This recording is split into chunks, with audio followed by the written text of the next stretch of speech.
Hi, this is Doug Jefferson, and this is my case study for EDL 856. Starting off, Category 1, the problem identification and analysis. What do we know? What we know is the new assistant principal, Ms. Rose, has concerns about parent-community involvement. There is currently no PTA or PTO, and the principal feels like he knows what's going on in the community without having these things, but he feels parents want to be left alone, and he approved a meeting on parent involvement. So what we need to know is how the school currently communicates with parents. How do parents access their students' grades? Has something happened in the past to cause a lack of parental and community involvement? How much support does Mrs. Rose have from the principal? Will her ideas about school and community relations be shot down, or will they be accepted? What are the teachers doing to try to involve parents, or are the teachers trying to do anything? What is the community's opinion of the district, and what are the needs of the school, and how can parents in the community contribute?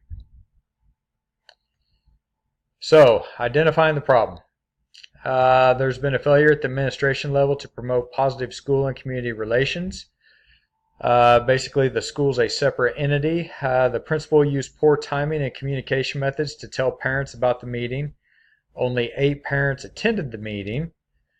Seems to be a lack of administrative support for PTO and PTAs, and possible apathetic parents in the community. And the question is with only 8 people there, do we still hold the meeting? So, my proposed plan of action and my strategies is, first off, the assistant principal Rose should continue with the meeting. Even though there's only 8 people there, get something positive out of it. What expectations do they have? Are there any concerns? And what is the level of interest? Was the principal right and there's not a level of interest? Or has he just been seeing that in his own opinion and there really is interest from the parents? Other ideas to get more parents involved. What other things can be done? Secondly, must schedule another meeting over parent involvement. With only 8 people showing up, maybe they'll get out and spread the word. And maybe they'll invite a few more parents next time. Parents will be made aware of the meeting a month in advance. That way, appropriate action can be taken both by the school and by the parents, whether they need to get babysitters, or the school can get it out on their websites, through social media, through phone calls, whatever it might be. And consider changing the location of the next meeting. Maybe they hold it, in a town hall or in a public place that's not in the school. Maybe that changes things up. Thirdly, create a survey for parents in the district. Surveys will be sent out by email to parents in the district and to district employees. Results from the surveys will give the assistant principal a better understanding of the school and the community. And then lastly, the assistant principal Rose will move forward with organizing a PTO or PTA. She will encourage the principal to allow Mrs. Rose to try new strategies to improve school and community relations, because that is one thing you must have in a school. So, Category 3, resolve the issue based on promoting the success of all students. Increasing parent community involvement will lead to these things. First off, more community and school pride. Anytime the parents are involved, they want to be seen, they want to be part of it, and it is a matter of community pride. And so this will give them more buy-in as well. Also, it'll give a positive opinion of the school, both from the community and inside the school. Maybe some teachers, like we said in the previous slide, show up to the next meeting, and there's some teachers who want to have more of a say and want to see some changes as well. And then lastly, increasing school pride and having an overall more positive outlook on the school will help increase student achievement as well. If the parents are involved in the school, in the school district, and in the classroom, then the students are going to be more involved, because the teachers are going to have the backing of the student. This is very, very important in my opinion. All right. Category 4, debrief the problem. I was thinking that if this is any indication of how the principal communicates with the community, it's no wonder they don't have more community involvement. Just saying that he's been in the community a while and he knows what's going on because he talks to people outside the school. Usually you're not asking for people's opinions when you're talking to them out on the streets and stuff. So I feel like there's a disconnect there. And even though the principal doesn't, you know, with only 8 people showing up, obviously something's going on. There is a disconnect somewhere. I feel like Mrs. Rose should be granted more of a lead role in the school and community relations. She's motivated. She wants to improve the situation. And again, with only 8 people there, let's get it improved. If she's wanting to take this on and be more active, let's let her run with it. Let's, hand this over to her and see what she can do and see if things get better. They can't get much worse with only 8 people showing up. So this will be a great experience for her, and it'll help out the community and the school as well. And value in respecting others. I believe that if the community and parents feel more respected and appreciated by the district, that they will be more than willing to get more involved. And we all know we need positive involvement from parents. Some schools and some districts are nervous about getting parents too involved and giving them too much say. But as long as we're not giving them the say and we're giving them opinions and letting their opinion be heard, then those are 2 different things. So what issues are still unresolved? Number 1, how can the district build off the 8 parents in the meeting? 2, what is the agenda for the next meeting? 3, will the principal support the ideas of Mrs. Rose? And 4, and lastly, review the results from the parent and district surveys. See what the district wants. See what the community wants. All right, so category 5. How did you, as the building level administrator, collaborate with families and community members to contribute to the school's success?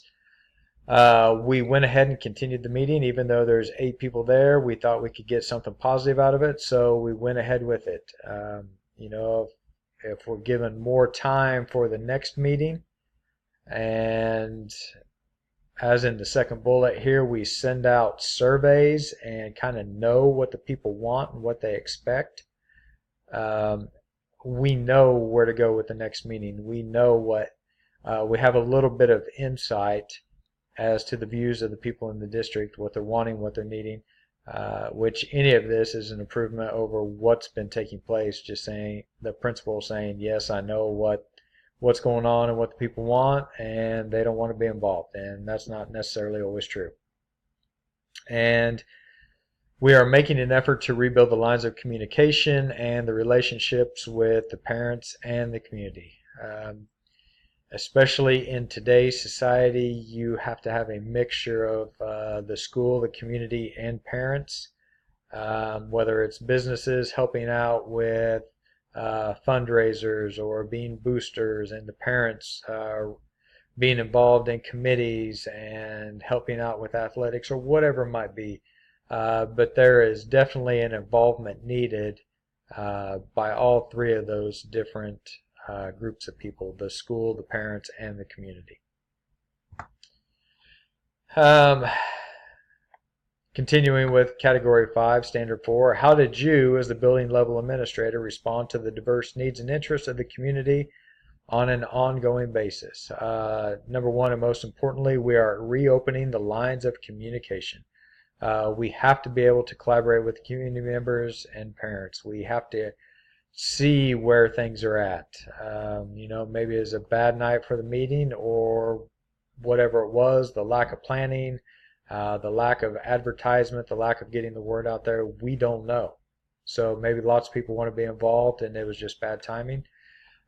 This way, through email, social media, phone, and more time, we can have a second meeting and it can be better planned. We can have a better idea. And like I mentioned earlier, maybe we move it to a different place, maybe a larger place where it's on city grounds instead of just on school grounds, and maybe that helps things out. The second one, gathering information through parent and district surveys and using the results to help improve school and community relations.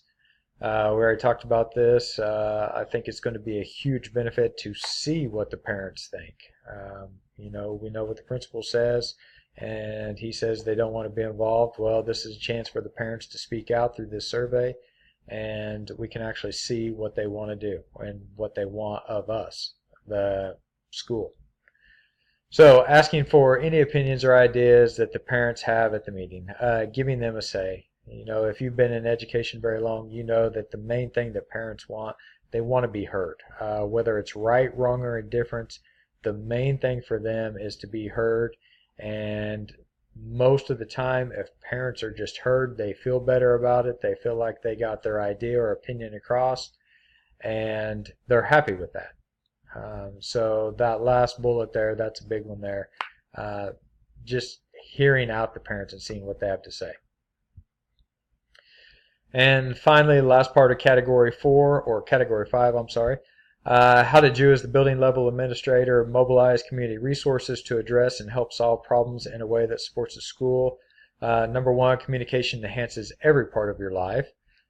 Two, involvement from parents in the community gives your district a more positive image and a sense of pride. And three, striving to make the community and school an ongoing positive partnership. We have to get that sense of pride back through the entire community, through the parents, through the businesses, through the school, have everybody working together to help benefit those students who are in that community. And not only does it benefit the students, but it also benefits the businesses. And my last slide here, these are the standards that were addressed in this case study. So I appreciate it. It was a fun case study, and thank you for listening.